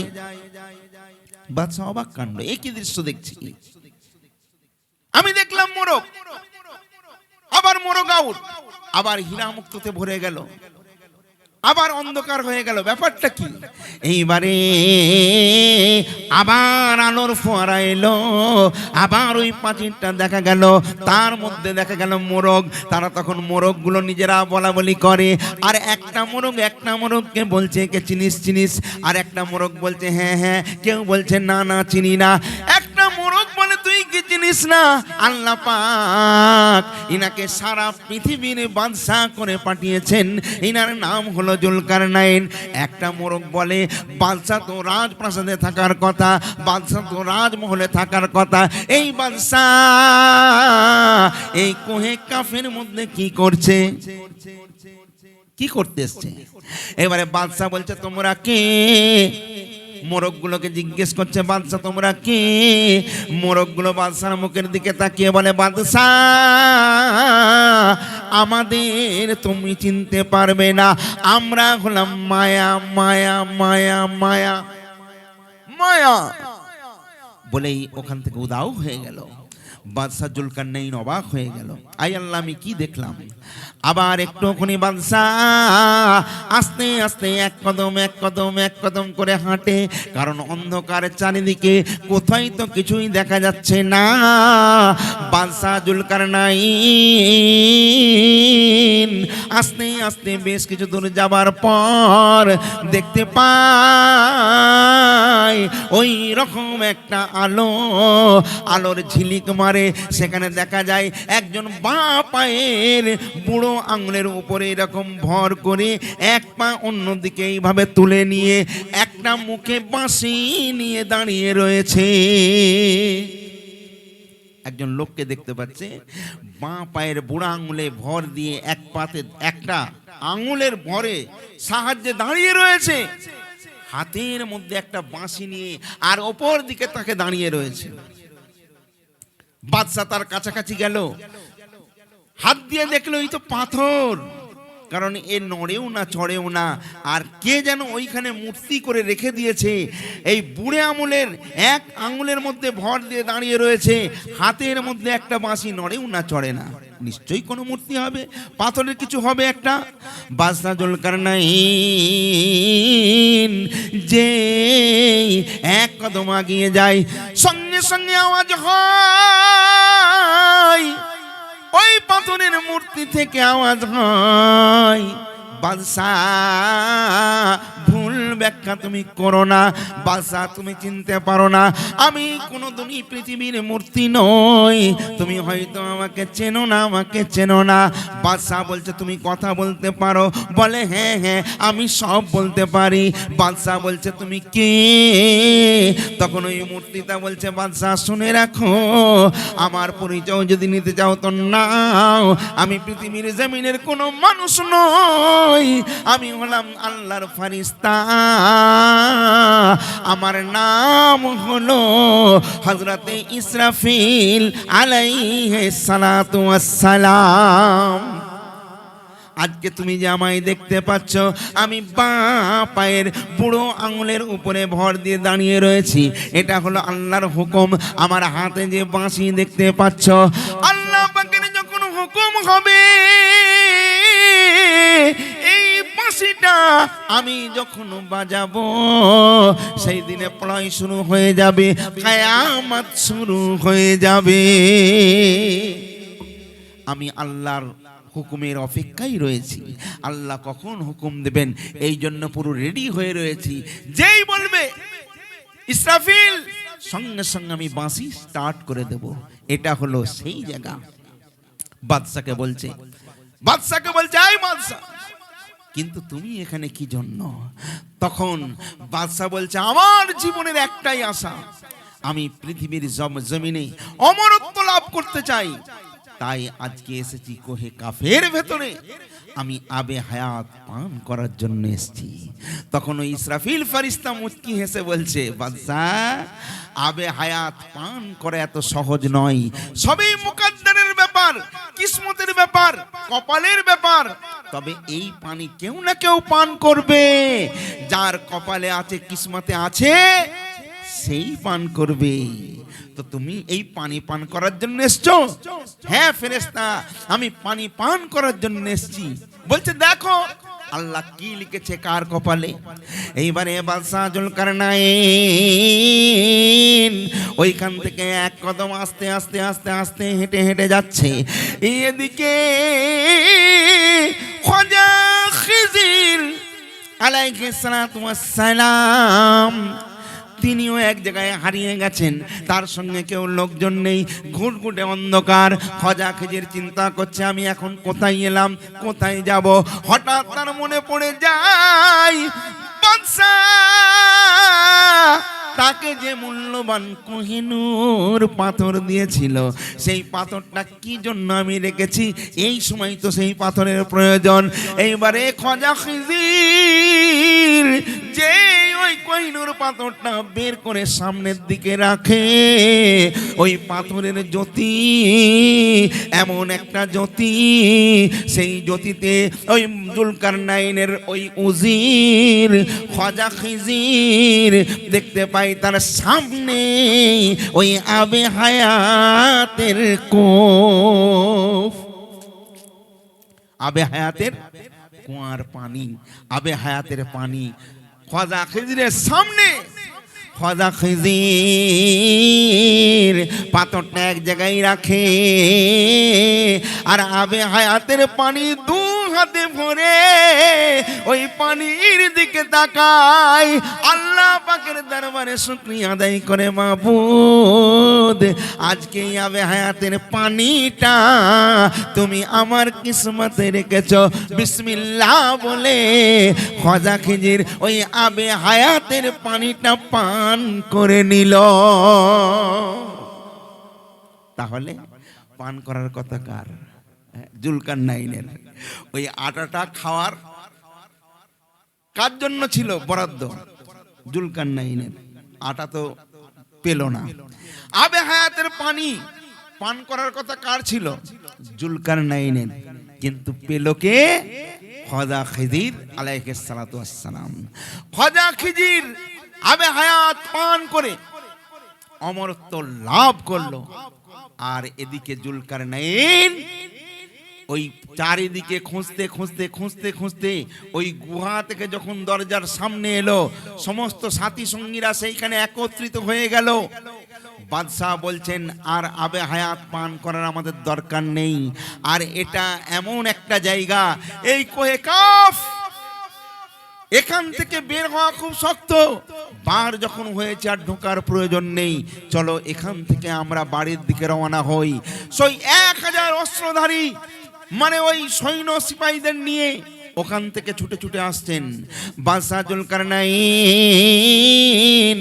যখন ওই গুহা ছেড়ে যখন বাড়ির দিকে রওনা হয়েছেন, সমস্ত লোকজন দেখে তাদের ঘোড়ার খোর, ঘোড়ার পায়েতে আঘাত লেগে লেগে আলোই ঝকমক ঝকমক করে। তারা চিন্তা করছে ব্যাপারটা কি, ঘোড়া যেই পা দিচ্ছে ঝিকমিক ঝিকমিক করে আলো জ্বলছে। অনেকে ঘোড়া থেকে নামে দেখে হাজার হাজার হীরা মুক্তোর পাথরে ভরা সেই রাস্তায়।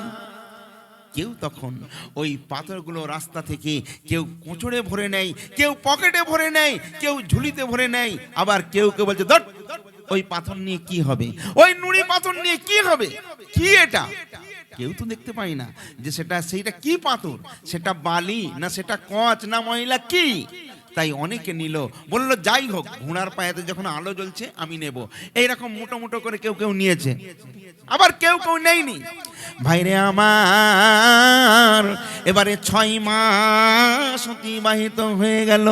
6 মাস পর যখন আবার দিনের আলোর দেখা পেল, যখন সূর্যের আলো যেখানে আসে সেইখানে যখন তারা পৌঁছে গেল, পৌঁছে গিয়ে সবাই বলে একটুখানি দাঁড়াও, আমরা যে পকেটে ভরলাম, কোঁচড়ে ভরলাম, ব্যাগে ভরলাম, কি এমন ভরলাম একটু দেখি। যেই তারা খুলেছে দেখে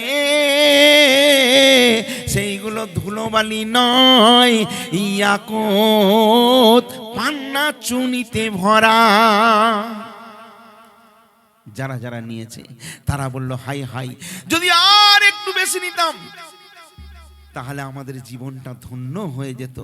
এই অল্প আমরা নিলাম, হাই হাই হাই হাই, এটা তো ঠিক হয়নি, যদি আর একটু বেশি নিতাম আমার কত ফায়দা হতো। আর যারা অবহেলা করে ছেড়ে এলো তারাও আফসোস করছে, হাই হাই আমরা ওই হীরা মুক্তোর দেশ থেকে এলাম কিন্তু একটাও নিতে পারলাম না। একেই বলে কপাল। যখন সূর্যের আলো দেখা পেল, বাদশাহ জুলকারনাইন বলছেন এইখানে আমার একটা ঘর বানাও, আমি এইখানেই থাকবো, আর আমার রাজ্যে ফিরে আমি যাব না। বাদশাহ জুলকারনাইন আল্লাহর ইবাদতে মশগুল হয়ে গেল, ওখানেই বাকি জীবন কাটিয়ে দিল। শেষ সময় উনি একটা ওনার মাকে চিঠি লিখেছিল, মা তোমার ছেলে আর ফিরছে না, কারণ এখন সে দুনিয়া থেকে বিদায় নিতে চলেছে। মাগো তোমার ছেলে খালি হাতে এসেছিল দুনিয়ার জমিনে, আজকে সারা পৃথিবীতে সে বাদশাহী করেছে, কিন্তু মা আমার এই সমস্ত বাদশাহী খাজানা ফেলে আজকে তোমার ছেলেকে হাত দুটো খালি করে খুলে কিছু নিয়ে যেতে পারলো না। মাগো আমি আজ চলে যাচ্ছি। বুঝলেন না? এ থেকে কি আপনি শিক্ষা গ্রহণ করলেন? তার মানে অত বড় সারা পৃথিবীর বাদশাহ, সেও কিন্তু খালি হাতে চলে গেল। আচ্ছা আমাদের কি মনে হয় যে আমার এই গাড়ি বাড়ি টাকা পয়সা যা কিছু আছে আমিও মরে যাওয়ার পর নিয়ে চলে যেতে পারবো আমার সাথে? কি যাওয়া যাবে? যাবে না। তাহলে যতটুকু আছে আপনার 5 টাকা আছে, 5 টাকাতে খুশি করুন, হ্যাঁ, আর আল্লাহর দরবারে সর্বদাই শুকরিয়া আদায় করুন। কেউ যদি আপনাকে বলে কিবরি কেমন আছো, বলো আলহামদুলিল্লাহ আমি খুব ভালো আছি। এটা হলো আল্লাহর শুকরিয়া আদায় করা। কি? আর না হলে বলবে আর বলো না ভাই খুব কষ্টে আছি, এই চারিদিকে এনআরসি, এই এত কিছু হচ্ছে, কাজ কাম নেই, কি কষ্টে যে আছি। আল্লাহর লানত আসবে আপনার উপরে। আপনি হার ওয়াক্ত আল্লাহর দরবারে শুকরিয়া আদায় করুন। আল্লাহ যে হালত রেখেছেন আল্লাহ ভালো রেখেছেন। আল্লাহ তো আমাকে দুমুঠো খাবার দিচ্ছেন না, সেটা শুধু হোক আর না হোক, গোশ হোক আর আলু ভাত হোক, দিচ্ছে তো? আপনি যে আরামের ঘুমে কিছুক্ষণের জন্য ঘুমাতে পাচ্ছেন, এটাই তো আল্লাহর কাছে শুকরিয়া আদায় করা, তাই না? আল্লাহর কত নিয়ামত, এই নিয়ামতের আপনি শুকরিয়া আদায় করুন। কেউ যখনই জিজ্ঞেস করবে কেমন আছো ভাই, আলহামদুলিল্লাহ, আল্লাহ খুব ভালো লেগেছে, খুব ভালো আছি, আল্লাহ আপনার প্রতি খুশি হয়ে যাবে, বুঝলেন না? একদিন হযরতে মূসা আলাইহিস সালাতু ওয়াস সালাম, আপনারা জানেন, আল্লাহর সঙ্গে দিদার করতে যেতেন। হঠাৎ একটা লোক জিজ্ঞেস করছে, এই মূসা, আসসালামু আলাইকা ইয়া মূসা কালিমুল্লাহ, আপনি কোথায় যাচ্ছেন? বলে, আমি আল্লাহর সঙ্গে দিদার করতে যাচ্ছি। বলছে, আমার একটা ছোট্ট কথা আছে। বলছে, কি কথা? বলছে, আমি ভাই এত কষ্টে আছি, আর বলবেন না। আমার 5টা ছেলে মেয়ে, তারা না খেন থাকে, আমি নামাজ পড়ি, রোজা রাখি, কিন্তু আমার কোনো বরকত নেই, আমি খুব কষ্টের মধ্যে আছি। আল্লাহকে বলবে কি করলে আমার 5তলা বাড়ি হবে, টাকা পয়সা কি করলে হবে, সেই পত্রে যেন আমায় বলে দেয়, কারণ এই কষ্ট আমি আর সহ্য করতে পারছি না। বুঝতে পারছেন না? বললো, আচ্ছা ঠিক আছে। আবার অনেক দূর চলে যাওয়ার পর আবার একটা লোক এসে বলছে, আসসালামু আলাইকা ইয়া মূসা কালিমুল্লাহ, আপনি কোথায় যাবেন? বলছে, আমি আল্লাহর সঙ্গে দিদার করতে যাচ্ছি। বলছে, আল্লাহর দরবারে আমার একটা ছোট্ট ফরিয়াদ। বলছে, কি ফরিয়াদ? বলছে, আল্লাহ আমাকে এত দৌলত দিয়েছে, এত দৌলত দিয়েছে, আমি আর পাচ্ছি না, এই ভাড়া সইতে পাচ্ছি না। হ্যাঁ, এত টাকা নিয়ে আমি কি করব? এখানে টাকা, ওখানে টাকা, এখানে কারখানা, এখানে ফ্যাক্টরি, আমার আর ভালো লাগছে না। আল্লাহকে বলবেন কি করলে আমার এই টাকা পয়সা কম হয়ে যাবে? বললো, আচ্ছা ঠিক আছে। তাহলে দুজন দুরকম কথা বললো। একজন বললো, আমার মাল কি করে হবে, টাকা পয়সা কি করে হবে, আর একজন বলছে কি করলে টাকা পয়সা কমে যাবে, আমার আর দরকার নেই। মুসা পয়গম্বর আল্লাহ পাকের দরবারে গেলেন, এই আল্লাহ, তোমার দুটো বান্দার দুটো ফরিয়াদ। একটা বান্দা বলেছে যে আমার কি করলে টাকা পয়সা বেশি হবে, আমি আয়েশ আরামের সঙ্গে থাকবো।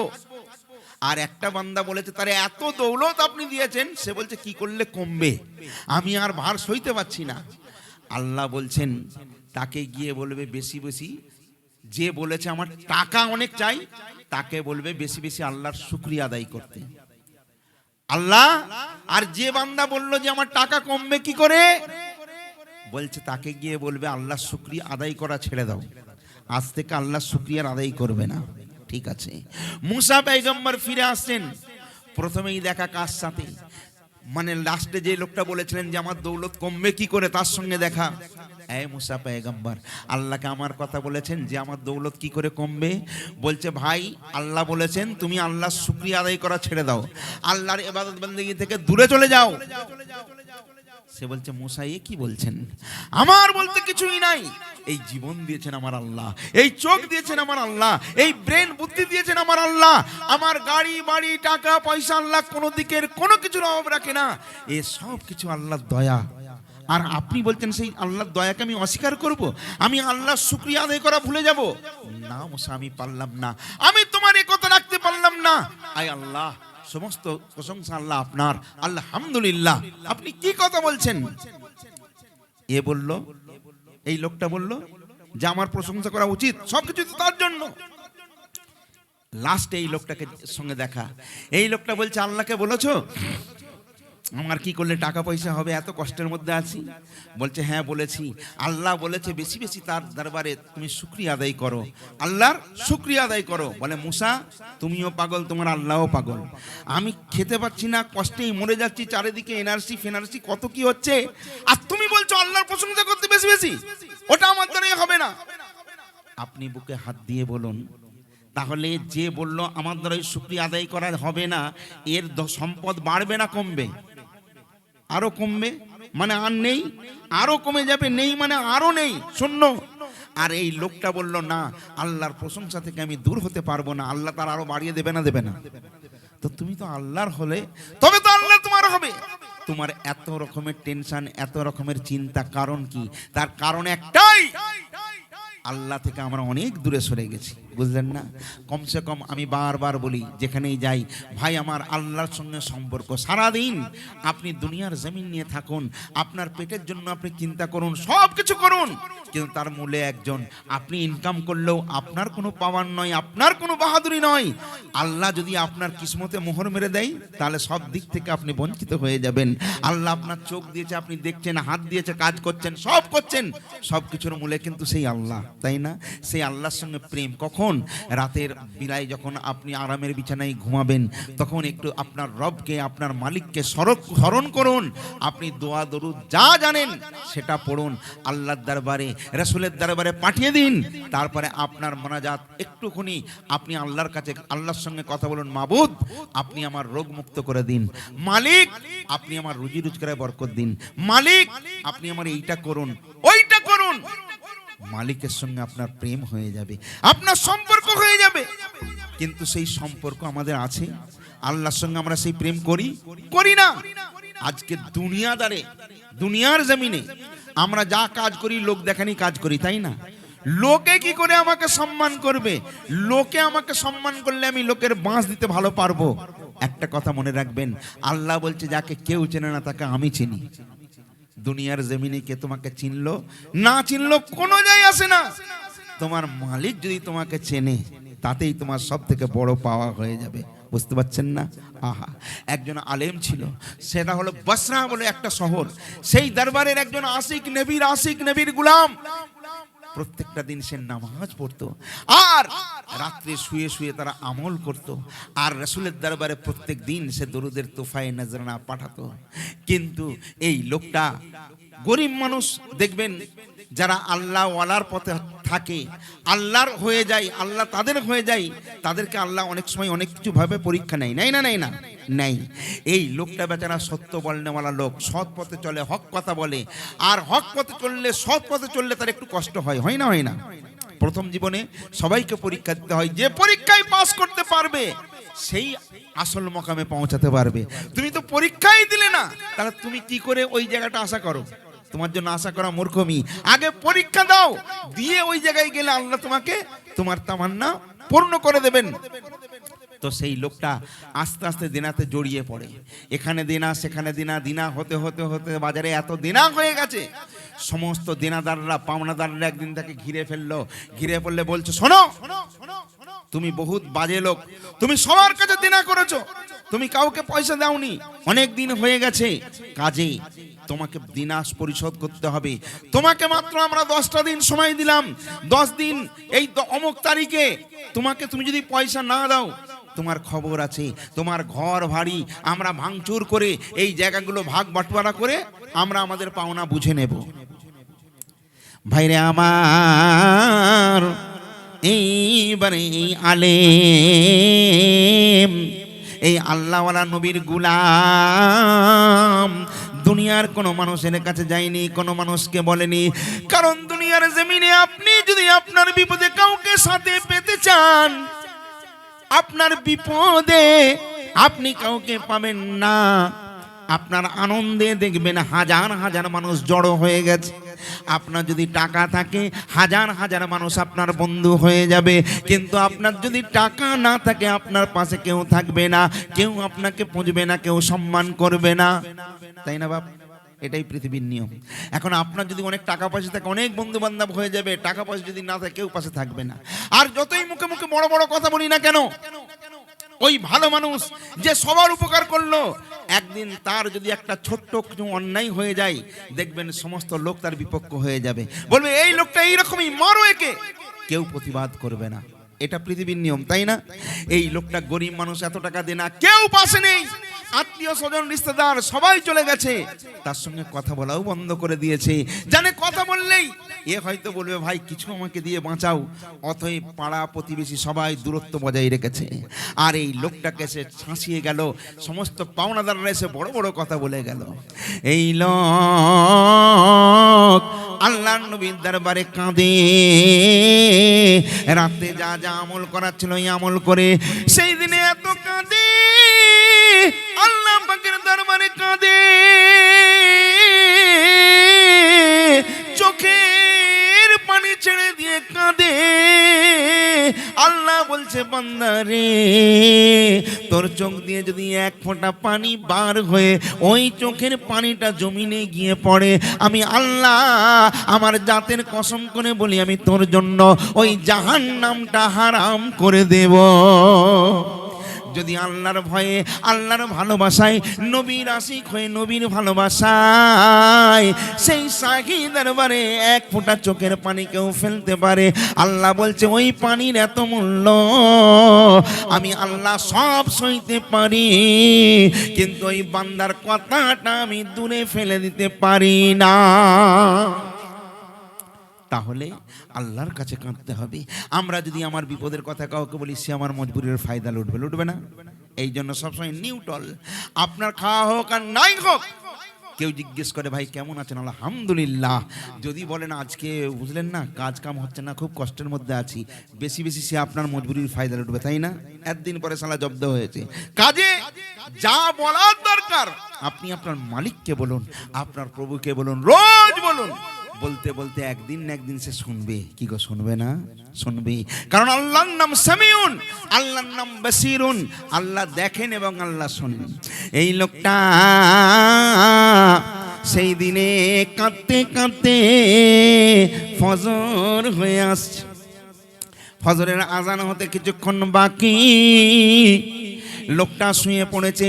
হঠাৎ দেখতে পাই তার সামনে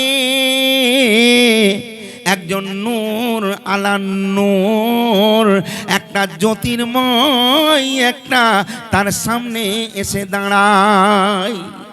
এ তখন সালাম দেয়, সালাম দিয়ে বুঝতেই পারে এ পৃথিবীর জমিনের কোনো মানুষ নয়, ইনি হলেন সরকারে দো জাহা হুজুরপুর নূর সাইয়্যিদুল মুরসালিন খাতামান নবিয়্যিন, নবী কুলের শিরোমণি হুজুরপুর নূর মুহাম্মদুর রাসূলুল্লাহ সাল্লাল্লাহু আলাইহি ওয়াসাল্লাম। আল্লাহর রাসূল সশরীরে সেইখানে এসে হাজির। ওই লোকটার নাম ছিল খোদাবক্স। বলছে খোদাবক্স রে, তোর কান্না আর আমি সইতে পারি না, বল বল এমন করে কেন কাঁদিস? এই খোদাবক্স বলে হুজুর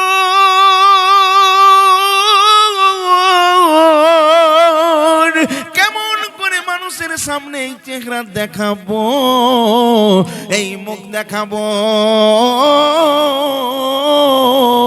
হুজুর এত দেনাদার হয়ে গিয়েছে, দেনাদাররা বলে দিয়েছে 10 দিনের মধ্যে আমি যদি তাদের কর, তাদের টাকা আদায় করতে না পারি, তারা আমার ঘর ধরে ভেঙে শেষ করে দেবে।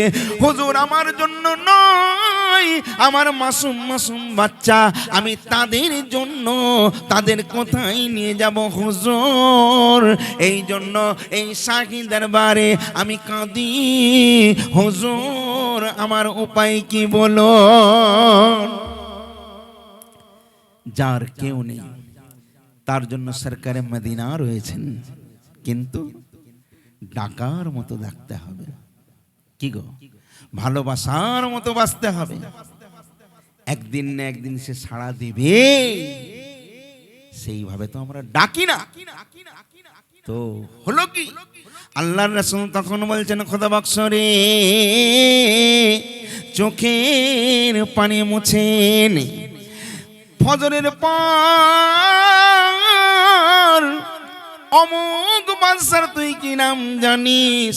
ওই বাদশার নাম অমুক। বলে হুজুর আমি জানি। ওই বাদশার দরবারে যাবি, ওই বাদশাকে গিয়ে বলবি আমি রাসূলুল্লাহ তোকে ওইখানে পাঠিয়েছি, তোর সমস্ত দেনা সে পরিশোধ করে দেবে।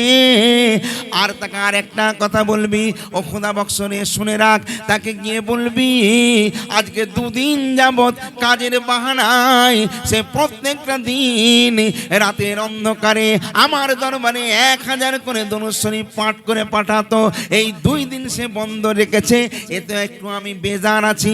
তাকে বলবি এমন আর করিস না। আল্লাহর রাসূল খবরের মাধ্যমে খোদাবক্সকে উপায় বলে গেলেন। খোদাবক্স তারপর রাসূলুল্লাহ যখন বিদায় নিয়ে নিলেন, চোখটা খুলে গেল, দেখতে পেল মসজিদ থেকে মুয়াজ্জিনের আজান ভেসে আসছে। আহা, আজান হয়ে যাবার পর খোদাবক্স তাড়াতাড়ি করে ফজরের নামাজ আদায় করে নিল। তারপরে একটা ঘোড়া ছিল, সেই ঘোড়ায় সওয়ারি হয়ে ছুটে ছুটে যাচ্ছে। যাবার পর এমন সময় বাদশার রাজত্বের মধ্যে যখন পৌঁছে গেল, সমস্ত লোকজন বাধা দিল, কে তুমি, কে?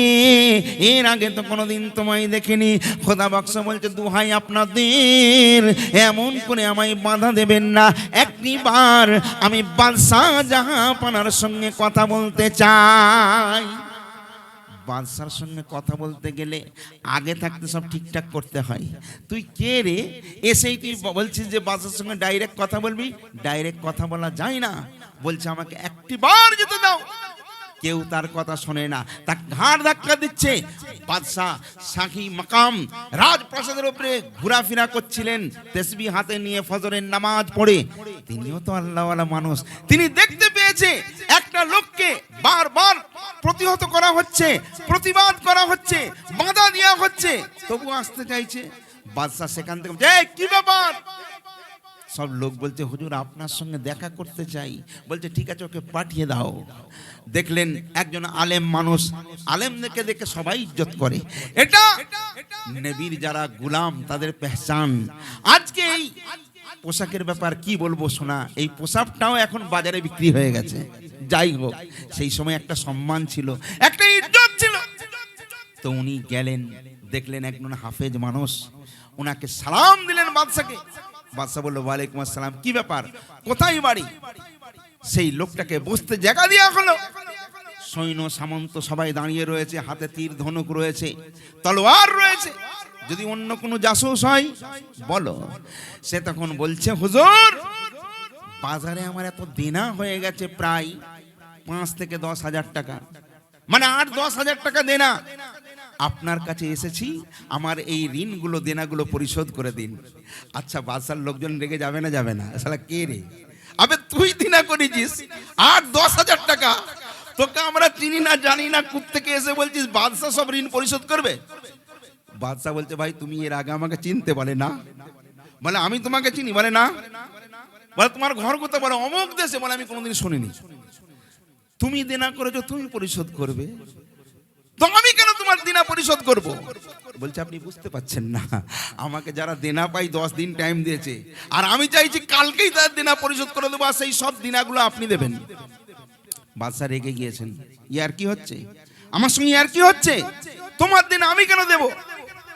তখন ওই খোদা বক্স বলছেন, হুজুর বেয়াদবি নেবেন না, এটা আমার কথা নয়, আমার তো দেনা রয়েছে, কিন্তু আমি যে আপনার কাছে এসেছি এই দিনাটা আপনাকে পরিশোধ করার জন্য আমি বলছি, তবে এটা আমি বলি না, এটা আমার রাসূলুল্লাহ আমায় বলে দিয়েছেন। খোদা বক্স রে, তুই বাদশার দরবারে গিয়ে বলবি আমি রাসূলুল্লাহ তোকে পাঠিয়েছি।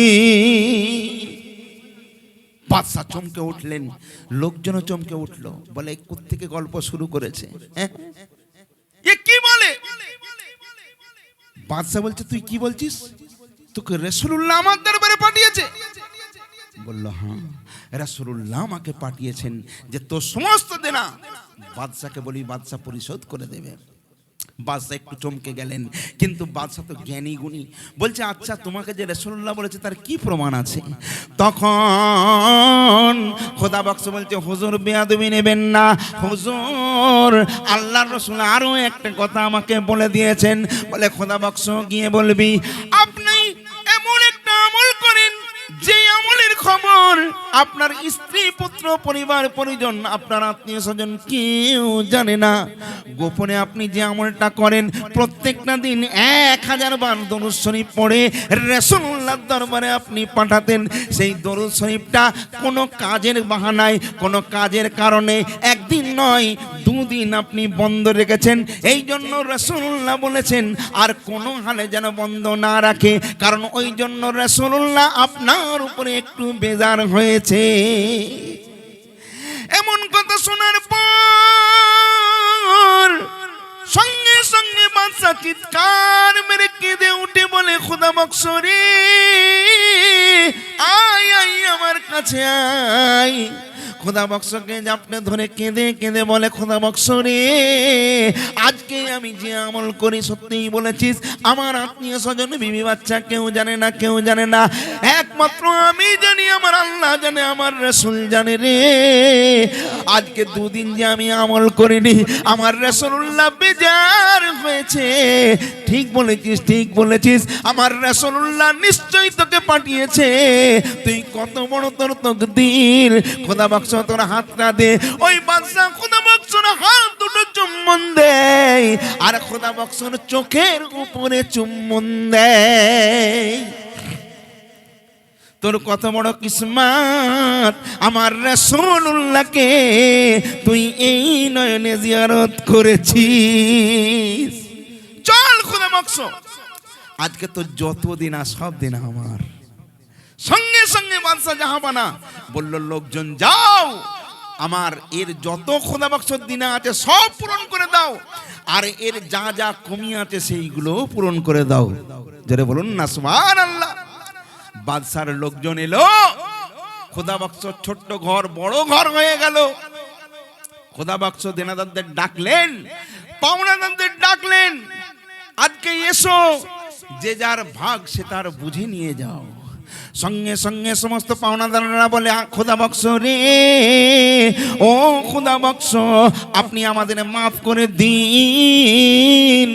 যে খোদা বক্সকে একটু আগে, বেশ কিছুদিন আগে তুই তুকারি করে কথা বলা হতো, আজকে ওই পাওনাদাররা এসে আপনি আপনি করে আর বলে, খোদা বক্সরে মাফ করে দে। তুই যে চোখে রাসূলুল্লাহ দিদার করেছিস, এই চোখ না জানি কতই মূল্যবান, এই চোখে কোনো গুনাহ থাকতে পারে না।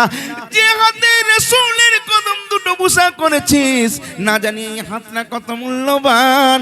এই হাতটা একবার আমাদের ধরতে দিন। আমাদের টাকা চাই না, পয়সা চাই না, আমাদের অন্যায়কে মাফ করে দিন, আর ইমানের কলমা পড়ে মুসলমান করে দিন। এই পাওনাটা হলো রাসূলের মহব্বতের জন্য। তাহলে রাসূলের সঙ্গে মহব্বত রাখতে হবে, ভালোবাসা রাখতে হবে। যদি ভালোবাসা মহব্বত গাঢ় হয়, দুনিয়ার কাউকে তোয়াক্কা করতে লাগবে না, কারু তেল দেওয়া লাগবে না। আরে হিল্লাই রুজি বাহানাই মত, কোন হিল্লাই কোন বাহানাই সে দেবে তুমি বুঝতে পারো না। হ্যাঁ, আসলে আমরা যা করি লোক দেখানি আর ঠকবাজি বেশি করি, যার জন্য আমরা পাই না, বুঝলেন না।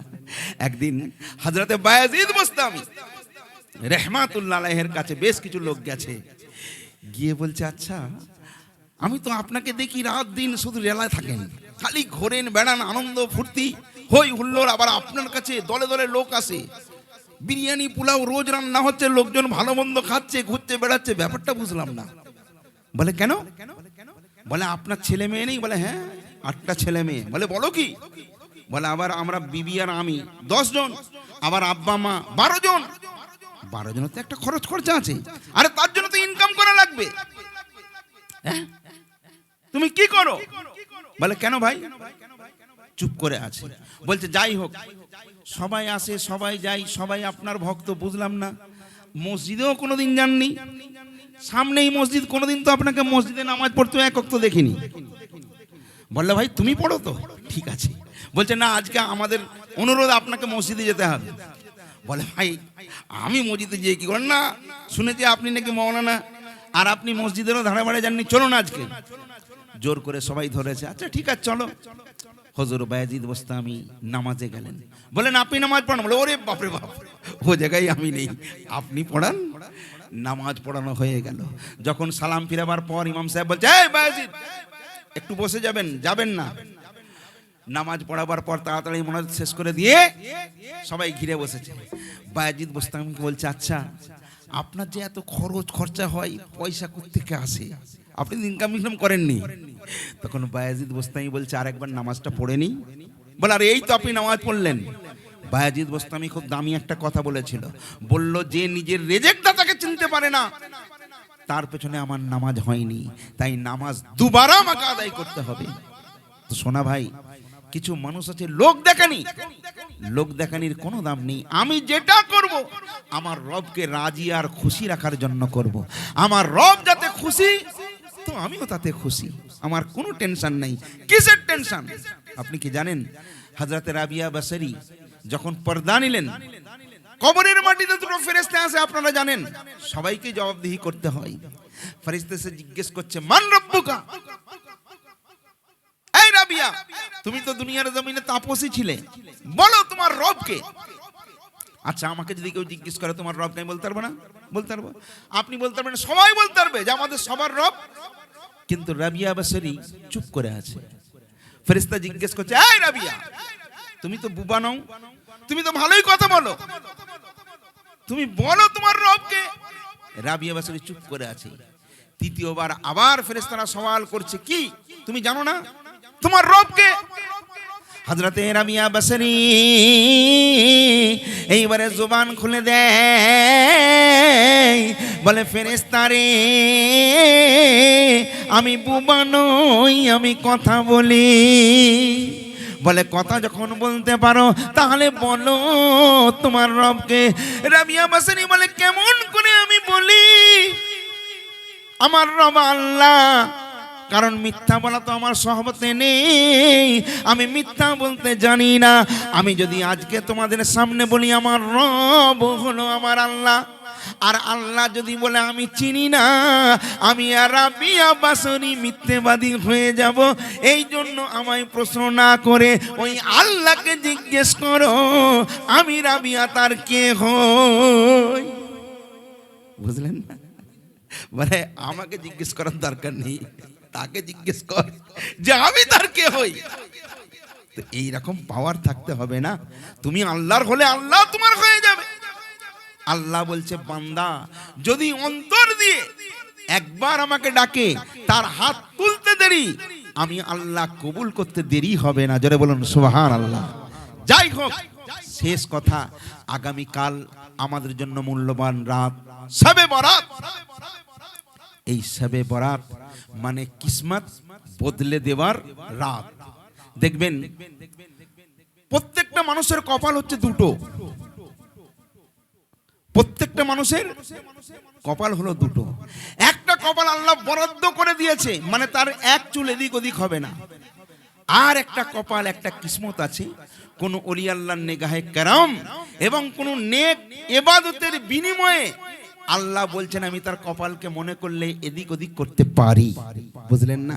সেই কপাল ভাগ্য রজনী কিসমত খোলার রাত হলো শবে বরাত। বর্তমানে অনেক রকমের আলেম ইউটিউব এসেছে না, এখন হাজারো বক্তা, আমি বলছি একটা কথা আপনি বলছেন ঠিক বলছে, আবার অন্য মৌলানা এসে একটা কথা বলছে এটা ঠিক বলছে। একজন বলছে কবর জিয়ারত করা হারাম, আবার একদল বলছে কবর জিয়ারত করা জায়েজ। একজন বলছে সালাম পড়া জায়েজ, একজন বলছে সালাম পড়া না জায়েজ। কোন দিকে যাবেন? আপনি শুধু একটা জিনিস দেখবেন যে আহলে বায়াতকে যারা মাননেওয়ালা, সাহাবী হুজুররা কোনটা মেনেছেন আপনি সেইটা মানবেন। আহলে বায়াত কোন পথে চলেছেন আপনি সেইটা করবেন। হুজুরে গৌস পাক কোন পথে চলেছেন, খাজা গরিব নওয়াজ কোন পথে চলেছেন, ফুরফুরার দাদা হুজুর আবু বকর সিদ্দিক রাহমাতুল্লাহ আলাইহি কোন পথে হেঁটেছেন, সেই পথটাই হলো সঠিক পথ। আমরা বলি কি, ইহদিনাস সিরাতাল মুস্তাকিম, হে আল্লাহ তুমি ওই পথের প্রতীক আমাদের করো। কোন পথে? যারা তোমার পথের প্রতীক, যাদের প্রতি তুমি রাজি এবং খুশি রয়েছো, তারা একমাত্র কারা? তারা ওলি আল্লাহরা, আইমা মুস্তাহিদিন, খোলাফায়ে রাশিদিন, তাই না? তাহলে তাদেরকে ছেড়ে এই মোল্লার পেছনে ঘুরলে কিচ্ছু পাবে না বাবা। এ সব জালিমাল আছে। আমার সুমিত ভাই বলতো না জালিমাল, তো সব জালিমাল। একটা কথা হলো, যেটা করবেন মন থেকে করবেন, অন্তর থেকে করবেন। আপনি কালকে বেশি বেশি সূরা ইখলাস পড়বেন, সূরা ফাতিহার পর বেশি বেশি ইখলাস পড়বেন। যত নফল ইবাদত যতটা পারেন আপনি করতে থাকুন। আর আল্লাহর দরবারে মাগফিরাতের জন্য, গুনার জন্য আল্লাহর দরবারে অঝর নয়নে চোখের পানি ফেলুন, একটু কান্নাকাটি করুন। আল্লাহ পাক এই ভাগ্য রজনীতে আপনার ভাগ্যর কিসমত খুলে দিতে পারে। আজকে আপনি 5 টাকার মালিক আছেন, আল্লাহ মনে করলে এই 5-এর পাশে আল্লাহ তো নিরাকার, তাই না? আল্লাহ বলছে আমার কোনো সংখ্যা নেই, আমি হলাম শূন্য। বান্দার প্রতি যখন আল্লাহ খুশি হয়ে যায়, আপনি এক আছেন, আল্লাহ একটা শূন্য দিয়ে দিল, আপনার 10 হয়ে গেল। আল্লাহ বলছে ওই বান্দার প্রতি আরো খুশি, আর একটা শূন্য দে, 100 হয়ে গেল। আর একটা দিয়ে দে, 1000 হয়ে গেল। আর একটা দিয়ে দে, 1,00,000 হয়ে গেল। ছিল কত? 1। আল্লাহ সেটাকে 1,00,000-এ পরিণত করতে পারেন, পারেন না? পারেন না? আল্লাহ সব পারেন। তাহলে আল্লাহ হলো মহান, সেই আল্লাহর দরবারে চাও। ভাই আমার, কাউকে ছোট করা আমার কাজ নয়।